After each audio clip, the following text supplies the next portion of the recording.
కాబా గృహం యొక్క తూర్పు మూలలో ఉన్న ఈ రాయినే హజరే అస్వద్ అని అంటారు.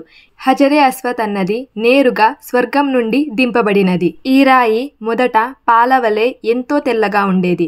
ఆ తర్వాత మనుషుల యొక్క పాపాల కారణంగా ఈ రాయి నల్లగా మారిపోయింది. ఇబ్రహీం అలైహిస్సలాం గారు మరియు వారి కొడుకు ఇస్మాయిల్ అలైహిస్సలాం గారు ఇద్దరూ కలిసి కాబా గృహాన్ని నిర్మించేటప్పుడు హజరే అస్వద్ను ఇబ్రహీం అలైహిస్సలాం గారు స్వయంగా తమ చేతులతో కాబా గృహం యొక్క తూర్పు మూలలో అమర్చారు. మన ప్రవక్త ముహమ్మద్ సల్లల్లాహు అలైహి వసల్లం గారు స్వయంగా తమ చేతులతో హజరే అస్వద్ను ముట్టుకొని చుంబనం చేశారు. అలాగే తవాఫ్ చేసేటప్పుడు ఏ వ్యక్తి అయితే హజరే అస్వద్ను ముట్టుకొని చుంబనం చేస్తాడో అతని యొక్క పాపాలు క్షమించబడతాయి. అలాగే ఏ వ్యక్తి అయితే నిజమైన నిష్ఠతో హజరే అస్వద్ను ముట్టుకుంటాడో అతని కోసం ప్రళయ దినం రోజున హజరే అస్వద్ ఒక సాక్షిగా ఉంటుంది. అల్లాహు తాలా ఈ పవిత్రమైన ప్రదేశాన్ని సందర్శించే ఒక అవకాశాన్ని మనకి అందరికీ కూడా ఇవ్వుగాక.